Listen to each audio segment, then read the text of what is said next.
नमस्कार साथियों, कैसे हैं आप सभी। उम्मीद करते हैं कि आप स्वस्थ होंगे, सुखी होंगे और प्रसन्न होंगे।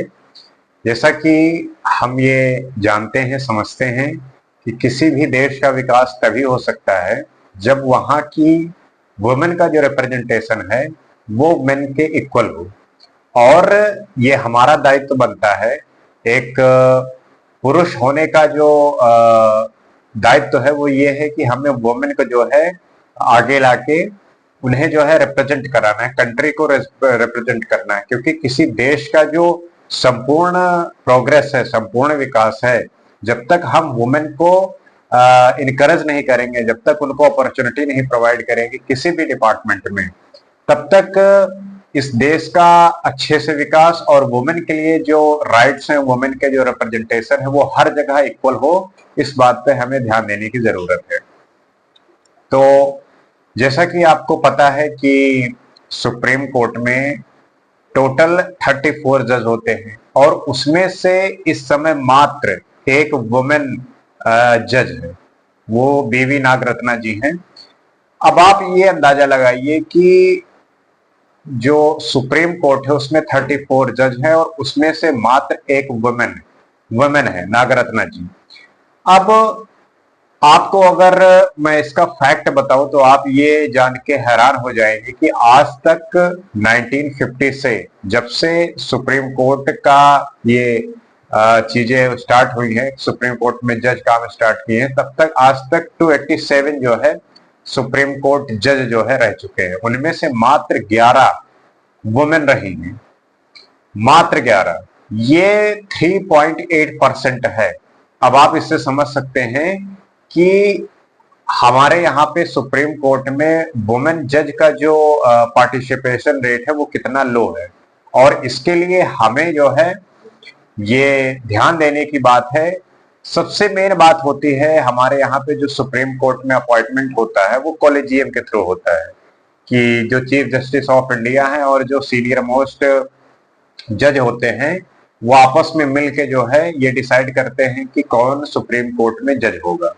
अब उसमें वही बात आती है पैट्रियार्की वाली बात की मेल ज्यादा अच्छे से काम करते हैं, वो ज्यादा कैपेबिलिटी रखते हैं। तो इस बात को लेके पहले आया हुआ था और सुप्रीम कोर्ट के जो चीफ जस्टिस से थे उनसे ये पूछा गया, बोला गया कि आप वुमेन को क्यों नहीं प्रेफर करते। वो बोले कि जो वुमेन की कैपेबिलिटी है, जो उनकी क्षमता है वो मेल से कम है, इस वजह से हम उन्हें नहीं अपॉइंट करते। लेकिन ये एक तरीके की पार्शियलिटी है, ये भेदभाव है। वुमेन उतने ही कैपेबल है जितने की मैन है। बस बात वही है कि हमारे यहाँ पे जो कॉलेजियम का सिस्टम है उसमें थोड़ा सुधार की जरूरत है, उसमें इम्प्रूवमेंट की जरूरत है। अब अगर आपको मैं बताऊं कि 1950 से आज तक जो 11 वुमेन सुप्रीम कोर्ट में जज हुई हैं वो कौन कौन सी हैं, तो उनमें आपको पहला तो पता ही होगा, फातिमा बीवी थी। 1989 में पहली बार उनकी नियुक्ति हुई थी। अब इमेजिन करिए कि 1950 से स्टार्ट हुआ था और 1989 में पहला अपॉइंटमेंट वुमेन का हुआ है, मतलब कि 40 साल बाद। इससे आप अंदाजा लगा सकते हैं कि वुमेन को कितना सप्रेस किया गया है, कितना दबाया गया है। और फिर उसके बाद जो है सुजाता बी मनोहर, फिर रूमा पाल, फिर सुधा मिश्रा, फिर प्रकाश देसाई, फिर आर भानुमति, फिर जस्टिस इंदु मल्होत्रा, इंदिरा बनर्जी, हिमा कोहली, और इंदिरा बनर्जी के बाद हिमा कोहली, फिर एम त्रिवेदी और बीवी नागरत्ना जो अभी है। तो मतलब गिने गिने 11 जो है चीफ जस्टिस, मतलब कि सुप्रीम कोर्ट में जो वुमेन जज हुई हैं, गिने गिने 11 हैं। तो इसमें बहुत जरूरत है कि वुमेन का जो रिप्रेजेंटेशन है वो और बढ़े, उसमें जो है और वुमेन का जो पार्टिसिपेशन रेट है वो और ज्यादा हो। अक्सर होता है कि सुप्रीम कोर्ट जो है हमेशा किसी न किसी निर्णय को लेके हर किसी भी डिपार्टमेंट में वो बोलती है कि वुमेन का जो पार्टिसिपेशन रेट है वो इक्वल होना चाहिए, और उसके लिए वो कानून भी बनाते हैं। पहले पार्लियामेंट, फिर वो उस पर अपनी जो वैलिडेशन है वो करते हैं। लेकिन अपने ही डिपार्टमेंट में उनकी ये स्थिति है, तो किसी भी तरीके से ठीक नहीं है। इसमें जो है जरूरत है, इम्प्रूवमेंट की जरूरत है। और जो लास्ट में अपॉइंट हुई हैं वो नागरत्ना जी हैं। वो अगस्त 31 2021 में उनका अपॉइंटमेंट हुआ और अभी तक वो जो है काम कर रही हैं। और ये कहा जा रहा है कि जो पहली चीफ जस्टिस ऑफ इंडिया होंगी वो नागरत्ना जी हो सकती हैं। तो हमें जो है ये देखना है कि जो वुमेन को लेके कानून बनते हैं, वुमेन को लेके जो पार्लियामेंट कानून बनाती है, सुप्रीम कोर्ट उसमें अपनी सहमति जाहिर करती है। तो इस तरीके से हर डिपार्टमेंट के लिए तो आप इनिशिएट करते हैं, उसके लिए काम करते हैं, लेकिन अपने ही डिपार्टमेंट में जब आप देखते हैं तो ये चीजें बहुत जो पार्टिसिपेशन रेट है वुमेन का वो बहुत लो है, बहुत खराब है। तो ये जरूरत है कि कॉलेजियम सिस्टम जो हो उसमें सही इंप्रूवमेंट की जरूरत हो, सही चीजें हो। क्योंकि अगर आप ऐसे चीजों को लेके चलेंगे और समाज में इसका एक अपना महत्व है, वुमेन का जो पार्टिसिपेशन रेट है वो जब इक्वल होता है तब उनमें एक कॉन्फिडेंस और समाज के प्रति जो उनका दायित्व है वो एक शो करता है।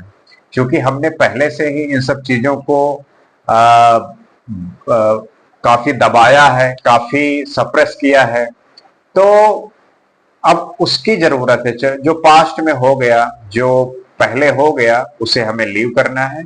अभी के समय में इन चीजों में सुधार करने की जरूरत है कि कोई भी डिपार्टमेंट हो वहां पे जो वुमेन का रिप्रेजेंटेशन है वो मेल के इक्वल हो, किसी भी तरीके की पार्शियलिटी ना हो और पैट्रियार्की ना हो कि हमें जो है पुरुष प्रधान ही चीजें बनानी है, क्योंकि वो ज्यादा एफिशिएंट है इसलिए उनको जो है अपॉर्चुनिटी ज्यादा देनी है।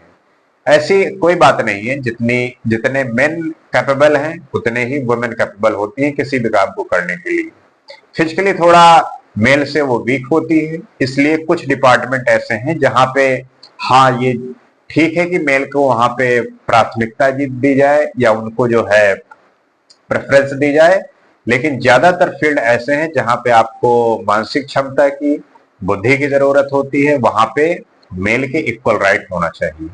और इस तरीके से हम जब वुमेन का इक्वल पार्टिसिपेशन होगा, रिप्रेजेंटेशन होगा, तब हम एक सही समाज का, सही देश का और इस अपने देश को एक ऊंचाइयों पर, एक बुलंदियों पर पहुंचा सकते हैं। क्योंकि उनके द्वारा कहीं किसी भी डिपार्टमेंट में आप देख लीजिए, जैसे कि आप जो नाम होता है वो यही होता है कि मेल करते हैं, जैसे कि गांव वगैरह में होता है, ग्रामीण क्षेत्रों में आप देखेंगे वहां पे जो कृषि का काम होता है, जो एग्रीकल्चर का काम होता है, उसमें मेल के इक्वल जो है वुमेन पार्टिसिपेट करती है। लेकिन कभी भी आप ये सुने हो कि कोई महिला किसान, अक्सर आप जो है जब किसान की बात आती है तो एक कोई मेल की छवि नजर आती है आपके सामने, जबकि वुमेन जो है इक्वल पार्टिसिपेट करती है, वो बराबर जो है काम करवाती है। लेकिन उसका जब किसी कृषक का नाम आता है, किसान का नाम आता है, फार्मर का आता है, तो आपके दिमाग में हमेशा जो है एक मेल की जो है छवि आती है कि कोई किसान होगा तो मेल ही होगा। लेकिन वुमेन जो है इक्वल पार्टिसिपेट करती है, बराबर काम करती हैं। तो उसी तरीके से हर एक फील्ड में उनको इक्वल राइट दिया जाए, बराबर का हक दिया जाए, ताकि वो अपने पोटेंशियल को, अपने जो कैपेबिलिटी है, जो उनकी क्षमता है, उसको रिप्रेजेंट कर सके। और अपनी जब कैपेबिलिटी पे काम करेंगी, अपनी पोटेंशियल पे काम करेंगे, और इससे जो है हमारा जो सर्विस सेक्टर है या मैन्युफैक्चरिंग सेक्टर है, कोई भी सेक्टर है जहां पे कमी है, वहां पे वो उसको फुलफिल करेंगी और हमारे देश का विकास तेजी से हो सकेगा। तो उम्मीद करते हैं कि ये कॉलेजियम का जो सिस्टम है सुप्रीम कोर्ट में, वुमेन का जो रिप्रेजेंटेशन है किसी भी फील्ड में, और आप क्या सोचते हैं, आपको क्या लगता है जहां आप काम करते हैं, क्या वहां पे वुमेन का जो रिप्रेजेंटेशन है, जो उनका प्रेजेंटेशन है, क्या वो इक्वल मात्रा में काम कर रही है? क्या कॉलेज में, क्या स्कूल में, क्या ऑफिस में, हर जगह जो है मेल के इक्वल जो है फीमेल है? तो अगर आप भी इस बात को महसूस करते हैं, अगर आप इस बात को समझते हैं, तब आपका भी हक बनता है कि आप किसी न किसी तरीके से उनकी मदद करने की कोशिश करें। आप अपने घर में अगर आपकी बेटी है, सिस्टर हैं, वो वाइफ है, उन्हें आप एजुकेट कर सकते हैं, उन्हें आप जॉब के लिए प्रोत्साहित कर सकते हैं, उनके उनके स्किल गेन करने में मदद कर सकते हैं, ताकि वो अपने काम के जरिए अपना और देश का जो है देश के विकास में अपना एक रोल अदा कर सके। इसी आशा के साथ उम्मीद करते हैं कि बात आप समझे होंगे। इसी तरीके से अलग कुछ और नए विषयों पर कुछ और बात करेंगे। आज के लिए इतना ही। नमस्कार।